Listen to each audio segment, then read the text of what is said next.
Hello everyone. हम आज एक पिछले वाले टॉपिक का अधूरा अधूरा जो बच गया था उसको पूरा करेंगे। आज के क्लास में देखिए हमने पीछे क्या पढ़ा। पीछे पढ़ा था विस्कासिता या हिंदी में बोलते हैं विस्कोसिटी। तो विस्कोसिटी का क्या मतलब था और विस्कोसिटी गुणांक क्या है वो सब हमने पीछे देखा। अब दूसरा टॉपिक आता है उसके बाद का डिटर्मिनेशन ऑफ विस्कोसिटी कोफिशिएंट। जो ईटा जिसको बोले थे उसी को अब निर्धारण करना है। तो श्यानता गुणांक ईटा का निर्धारण, इसके लिए कई मेथड हैं जिनमें से सबसे फेमस मेथड है ओस्टवाल्ड विस्कोमीटर द्वारा बाय ओस्टवाल्ड विस्कोमीटर। अब ओस्टवाल्ड विस्कोमीटर कैसे होता है उसका एक डायग्राम मैंने यहाँ पे बना दिया है।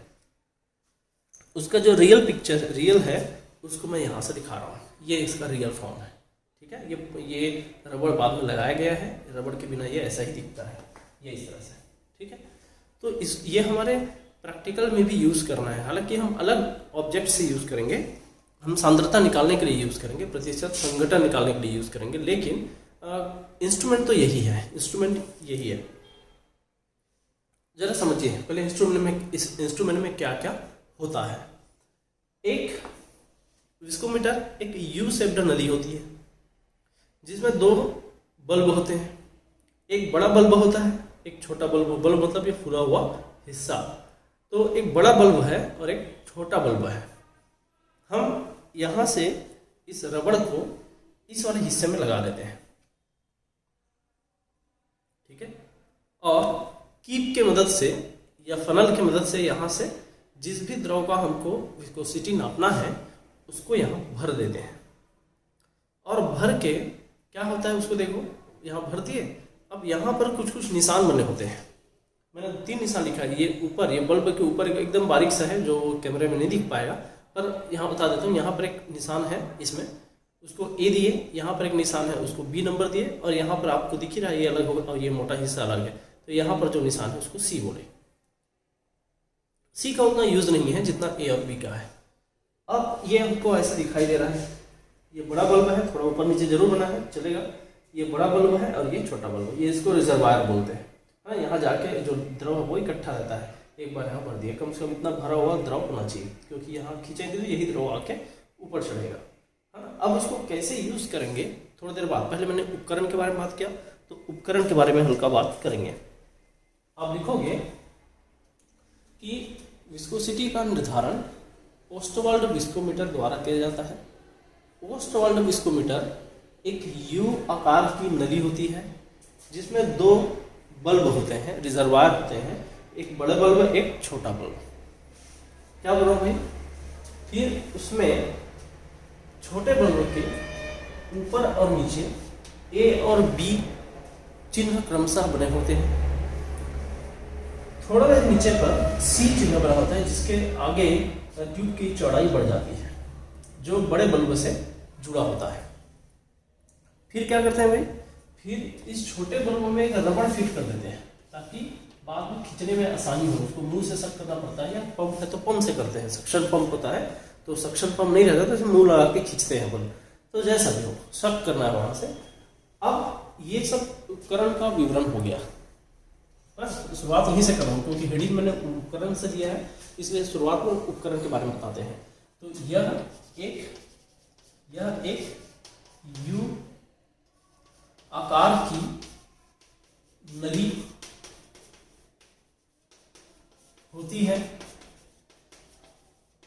जिसमें 2 बल्ब होते हैं, जिसमें 2 बल्ब होते हैं। This is a U shaped tube like structure having 2 bulb. This is, English में लिख सकते हो, this is U shaped tube having 2 bulb.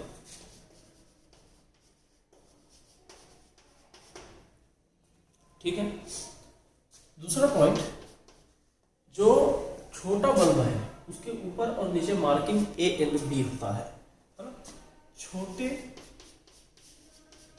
ऊपरी बल्बों पर, ऊपरी मतलब थोड़ा ऊपर भी है और छोटा भी है, ऊपरी बल्ब ऊपर और नीचे, ऊपर और नीचे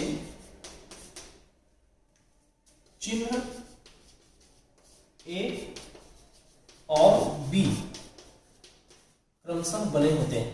क्रमशः लिखने का मतलब है ए ऊपर में और बी नीचे में, क्रमशः बने होते हैं। ठीक है, क्या लिखे भाई कि at the top and the bottom of second bulb, second smaller bulb, there is marking A and B, ये याद रखना है। ए और बी एक मार्किंग यहाँ पे होता है। ठीक है भाई, ए और बी मार्किंग होता है किसमें, इसमें। ये हो गया उपकरण के बारे में। अब इसका विधि क्या है, सिद्धांत क्या है, उस पर आते हैं। ठीक है, फिर पहले हम विधि सिद्धांत देख लेते हैं, फिर हम विधि में आ जाएंगे। चलेगा, कैसे करेंगे उसको थोड़ा सोचेंगे। तो जरा देखिए, इतना पहले उपकरण के बारे में लिख दो। ये उपकरण के बारे में हो गया, चाहे तो फॉर्मूला तो बना सकते हो, ऑपरेटर्स, और फिर सिद्धांत, फिर विधि में आ जाएंगे।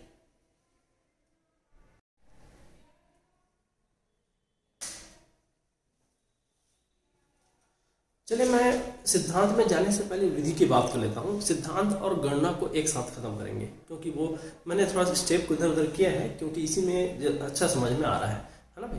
क्योंकि अगर हम सिद्धांत ही पहले बता देंगे और उपकरण के बारे में कुछ नहीं जानेंगे, तो मैं ए से बी चलना ऐसे बोलूँगा, तो फिर सिद्धांत बताने का कोई मतलब नहीं रह जाएगा। इसलिए मैंने थोड़ा विधि को, स्टेप को बदला है। पहले उपकरण बताया, फिर मैं विधि बता रहा हूँ, उसके बाद सिद्धांत में आऊँगा। ठीक है, इससे कुछ फर्क नहीं पड़ेगा आपको, जबकि ज़्यादा अच्छे से समझ में आएगा। हाँ, विधि क्या करते हैं, याद रखें कि विस्कोसिटी कोफिशिएंट या विस्कासिता गुणांक के सिंगल वैल्यू, एक वैल्यू निकालना असंभव काम होता है। हाँ, सिंगल वैल्यू असंभव तो नहीं, लेकिन टफ काम है। सिंगल वैल्यू जिसको बोलते हैं एब्सोल्यूट वैल्यू निकाल पाना थोड़ा मुश्किल काम होता है। हमेशा हम तुलनात्मक दृष्टिकोण से सापेक्ष मान निकालते हैं। कहने का मतलब, हम एक ज्ञात विलयन लेंगे, एक अज्ञात विलयन लेंगे, है ना। मान लो हम ग्लिसरीन का निकालना चाह रहे हैं, तो ग्लिसरीन का कई सैंपल हो सकते हैं सांद्रता के हिसाब से। तो ग्लिसरीन का एक नियत सांद्रता में नियत घनत्व का हम ज्ञात विलयन लेंगे, जिसकी हमको विस्कोसिटी पता हो, और फिर जो सैंपल हमको दिया गया है वो ले लेंगे ग्लिसरीन का।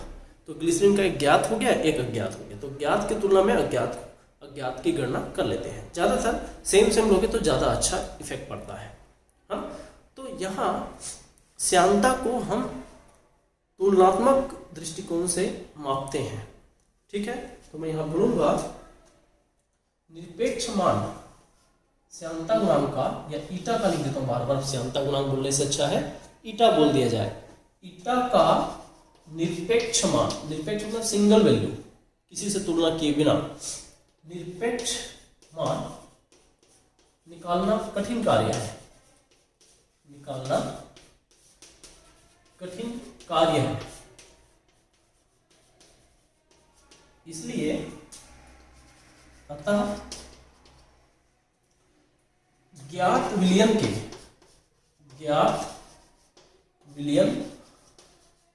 सापेक्ष,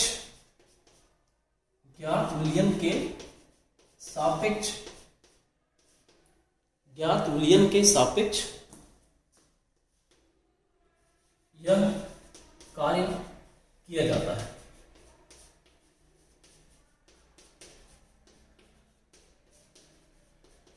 ज्ञात विलयन के सापेक्ष यह कार्य किया जाता है, ये याद रखेंगे। इंग्लिश में लिख सकते हो कि it is tough, it is very difficult to calculate, it is very difficult to calculate the absolute value of eta, absolute value of eta. It is very difficult to calculate the absolute value of eta. So comparative method is considered. Comparative method is considered. ये लीजिए, मैंने लिखा कि एक single मान निकालना मुश्किल काम होता है, इसलिए हम तुलनात्मक विधि का बात करते हैं। तुलनात्मक किससे? हम ज्ञात विलयन से तुलना करते हैं। तो देखो, एक हमको ज्ञात विलयन पता होगा, ज्ञात विलयन हिंदी बोल देते हैं नॉन सॉल्यूशन, इंग्लिश में नॉन सॉल्यूशन, नॉन सॉल्यूशन। और दूसरा जो होगा वो अज्ञात कहलाएगा, अज्ञात, अज्ञात को अननोन सॉल्यूशन बोलेंगे, ठीक है, अननोन सॉल्यूशन। एक नोन सॉल्यूशन और दूसरा अननोन सॉल्यूशन। तो नोन सॉल्यूशन और अननोन सॉल्यूशन दोनों में से क्या करना है जरा देखिए, ठीक है।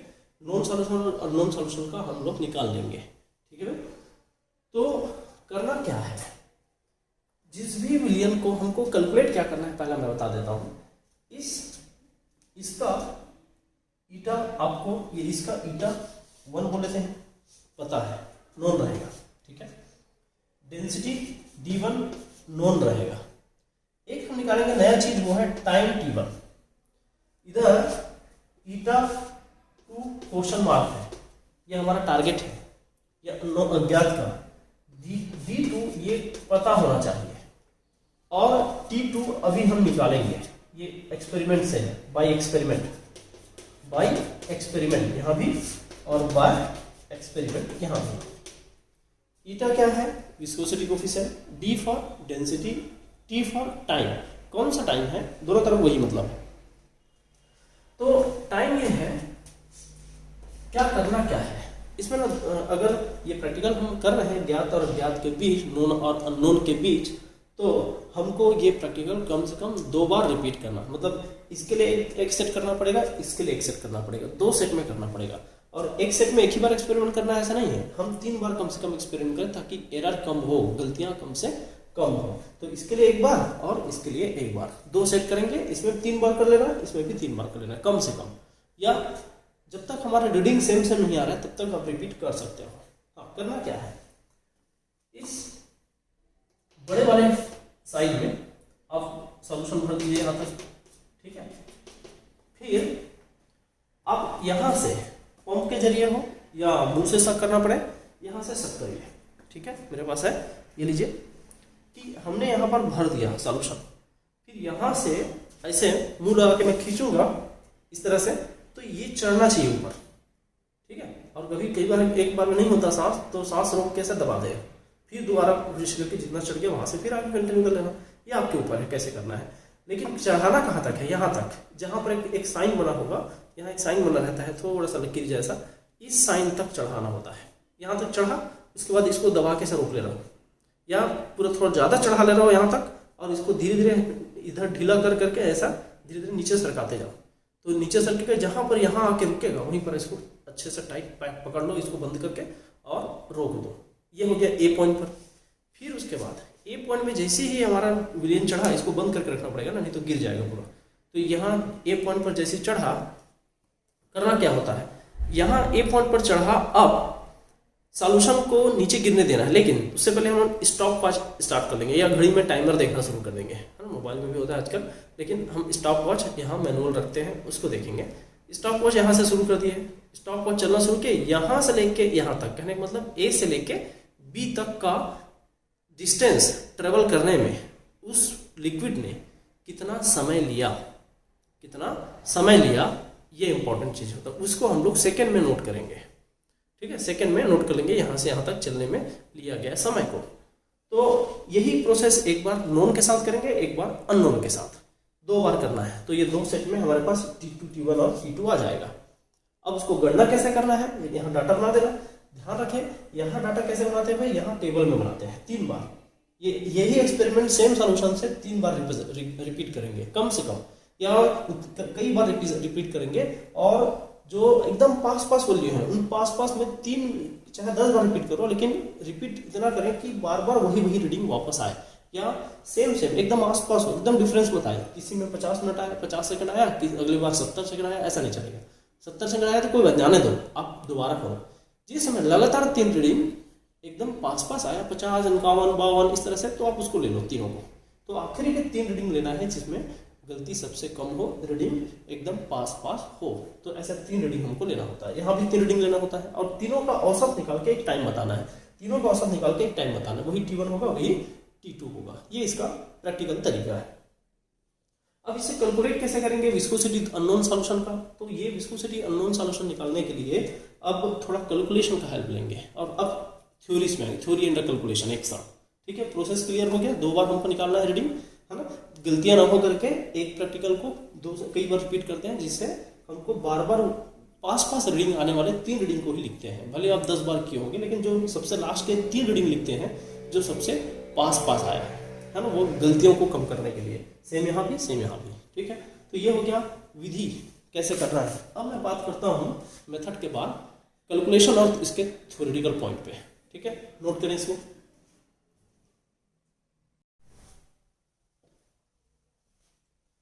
देखिए, प्रिंसिपल और कैलकुलेशन पे बात करते हैं।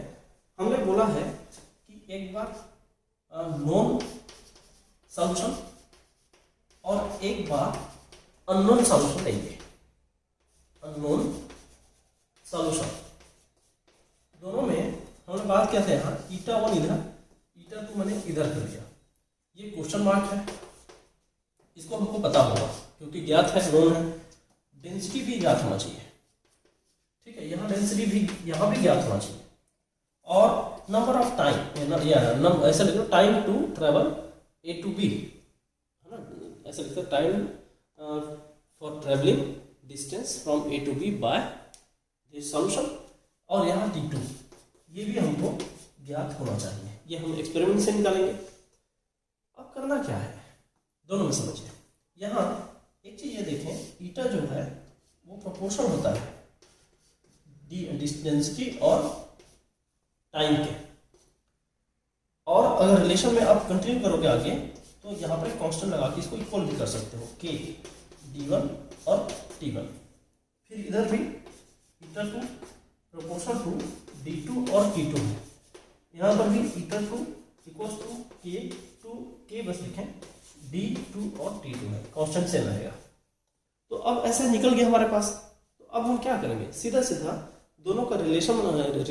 रेशियो बना के जो अननोन चीज हम निकाल लेंगे। अच्छा, कभी कभी डेंसिटी निकालना पड़ता है, तो डेंसिटी निकालने का फिर से एक apparatus होता है, पिक्नोमीटर बोलते हैं, पिक्नोमीटर। उस पिक्नोमीटर के जरिए डेंसिटी निकाल लेते हैं। ठीक है, डेंसिटी ग्राम पर सेंटीमीटर क्यूब में हो सकता है। तो यहाँ आगे क्या करना है, तो आगे मैं इधर बताता हूँ डायग्राम मिटा के। डायग्राम का काम हो गया है, तो जरा देखिए अब क्या करना है। हम दोनों का रेशियो बना देते हैं। सपोज करो इसको इक्वेशन नंबर 2 बोला, इसको इक्वेशन नंबर 1। हम 2 डिवाइडेड बाय 1 कर लेते हैं। 2 डिवाइडेड बाय 1 करेंगे, क्या होगा भाई, 𝜃2 divided by 𝜃1 equal to right side में K D2 और T2, left divided by K D1 और T1। K और K हटा दिए। अब हमको 𝜃2 निकालना है, तो 𝜃1 को उधर भेज दो, 𝜃1 D2 T2 अपॉन D1 और T1। ये हो गया इसका फॉर्मूला। इसमें हम लोग सारा डाटा रखेंगे। 𝜃1 का नॉन सॉल्यूशन का है, T1 भी नॉन सॉल्यूशन का है, D1 भी नॉन सॉल्यूशन है, अननोन का D2 और T2 रखना है। और ये D2 T2 कैसे निकालने हैं वो हमने, वो T2 और T1 कैसे निकालना है वो अभी जो एक्सपेरिमेंट कर रहे थे उसी की मदद से निकालना है। ठीक है क्या, तो यहाँ से ये काम हो जाता है। तो इस तरह हम लोग सिद्धांत, प्रिंसिपल और कैलकुलेशन पे रखेंगे। तो ये हो गया विस्कोसिटी निकालने का एक प्रैक्टिकल एप्लीकेशन। ये हमारा थ्योरम है। और अब इंस्ट्रूमेंट को समझ लियो, इसी इंस्ट्रूमेंट का प्रैक्टिकल भी है हमारे प्रैक्टिकल में सिलेबस में। तो प्रैक्टिकल भी करना है अपने को। प्रैक्टिकल को बाद में बताएंगे, अभी थ्योरी यहाँ तक हो गया है। तो विस्कोमीटर का श्यानता निकालने का थ्योरी पार्ट का नोट्स खत्म हो गया। अब यहाँ से आप एक नोट तैयार करके रखिए, यहाँ तक काम खत्म। ठीक है, अगले क्लास में हम लोग बात करेंगे सरफेस टेंशन पर, पृष्ठ तनाव पर। Note down.